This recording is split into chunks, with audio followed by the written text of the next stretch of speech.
gawi-gawi sa agaw undat ako amin. Dahil nakadwat ako ay subscribe. Dahil man subscribe pa lang. Isan man buya gawi-gawi. It's a good day. No pay, it's a rainy Sunday. So, now yung kasin, the 76 apprentice at your service. Bali, pila do kay share unda kayo udwani. But may tuloy din first I vlog tako di June 2021 Pollinating Philodendron Selloum. Idawat ko nang di pa masinsya sin nakaunak ay nagbuya sin vlog ay doon. Dahil na-amaze, na-excite, nansuod si resulta. Idawat ko di pa masinsatan din inamag tako ay din insure ko ay doon kat bakan sa gusto. So din nangyari sin tabong ay doon dan idinal close imoy dibuan na buyok siya adi endang puro ngumudwan ni naragsaka kay mga ibaga lalo kay share da kayo ay 100% nakapag pa pollinate ako mo na harvest ako kay din matured ay seeds na and then napatubot ako pa na i-germinate ako ng puri gay man wada da din ano bulong si may katlon ay bulong no pay magadi gusto ay nan alaan tako si research magadi gusto ay nangilaan tako pasano ay mang i-pollinate sin sabong na base sin gapusin padas tako ay katitesting padas buyok padas yan ay nang puri kat gasana sa isir ko din no pasano kasi and okay. When this plant is ready to produce flower, you will observe that the lower part of its stem will begin bulging. And after a week, a new buds will come out.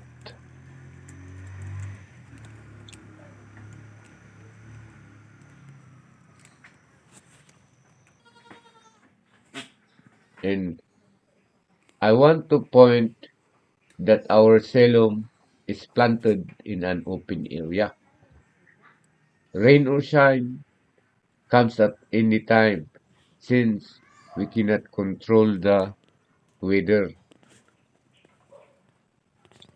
Within 3 weeks, it will fully bloom.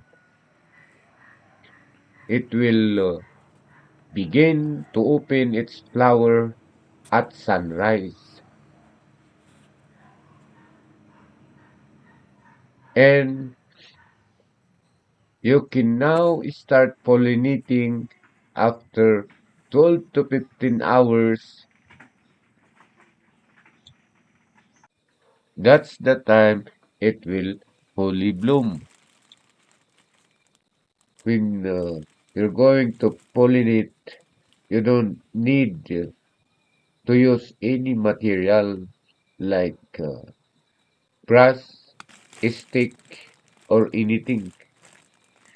In putting the pollen, our hand is just enough by using our fingertips. We use our tip to put the pollen because it is easier, effective, and we can feel the female part that we could not damage it. In putting the pollen, your tip can easily scrub, reach every corner of the female part.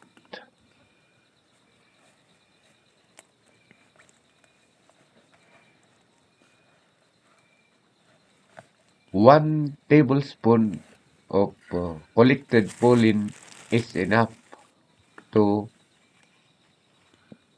uh, perfectly pollinate the pollen that I use right now is a pollen that I collected from the previous flower. Because right now, after an hour or two, this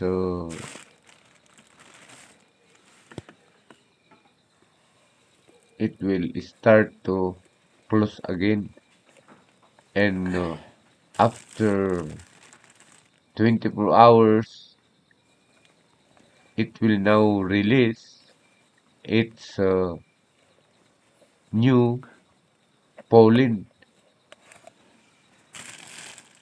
and we're going to collect that again to be used for the next flowers.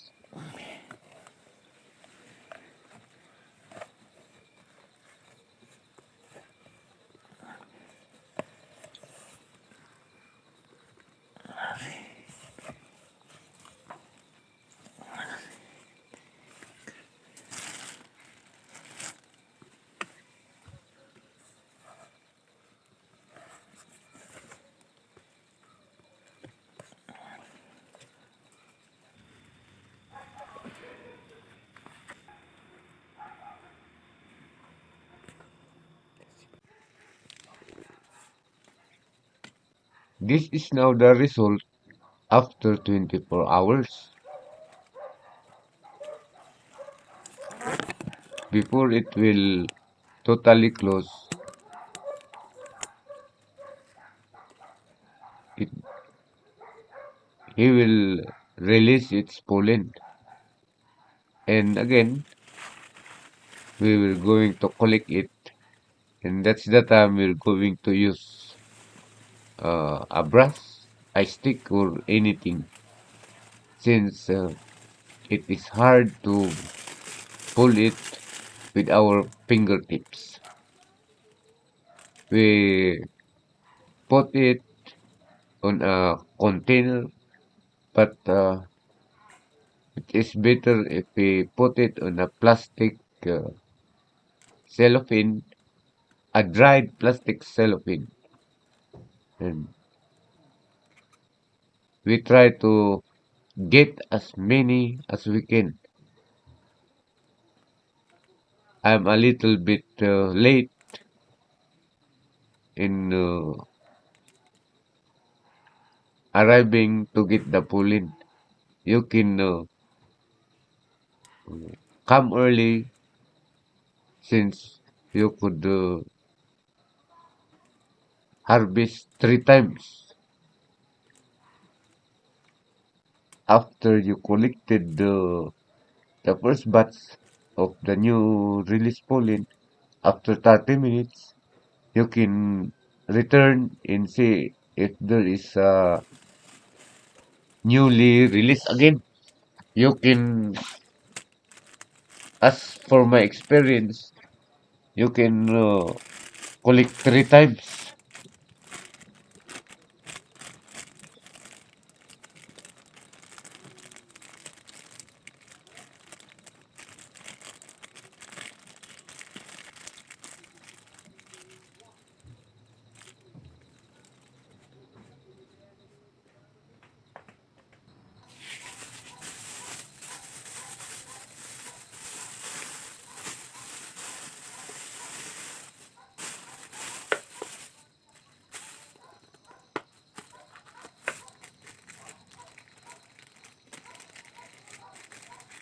After collecting, we are now to put it in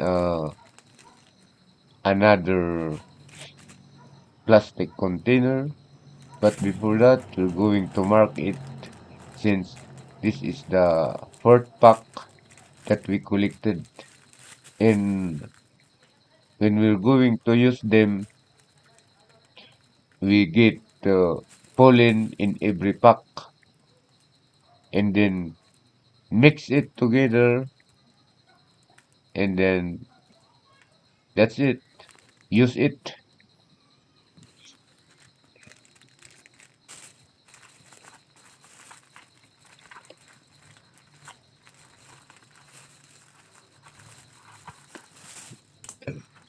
After you, after we mark it, we put it in the plastic container. We put another plastic cup, plastic cellophane, and then we keep it in the ref and the fridge. We double the cellophane so that the water will not penetrate it. And to the flower that we operated, we can cover it with a net so that the insect will not disturb because of its fragrance. Many insects are coming, even snail, cockroaches. They come and try to get inside the flower, and I am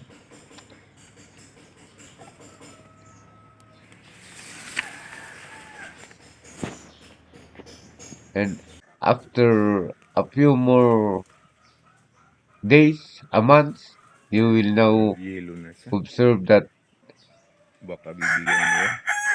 it has a belly.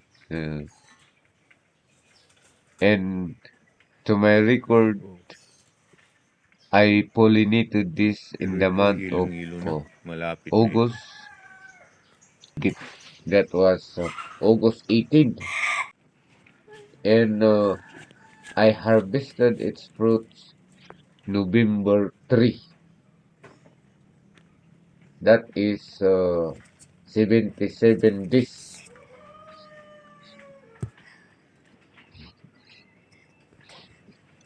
from pollinating. If the green color will become yellowish, that's the signal that it is very near to be ripe. And that's it, mga masters.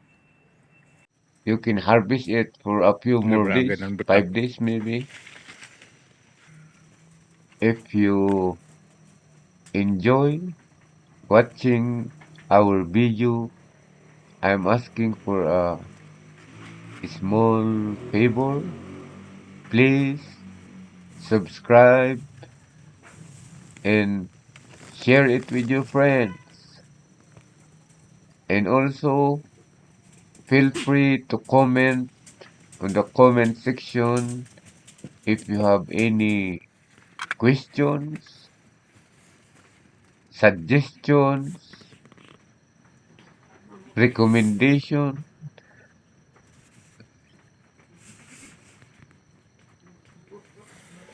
or any request.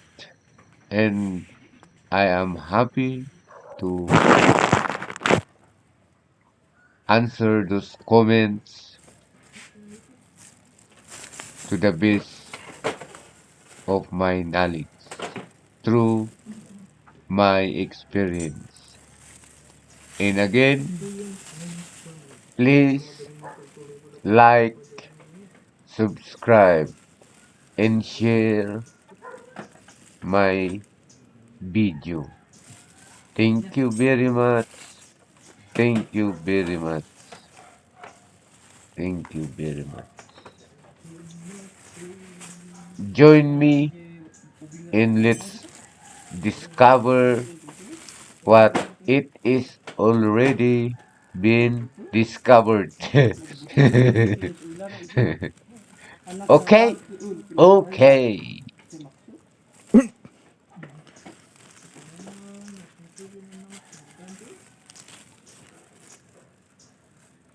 Ay, basta yung likod da. Lip din ako. Oh? Ano yung gusto na? Ang lipatan na yun. Naging yung gusto. Labas na yun. Ano yung lipatan?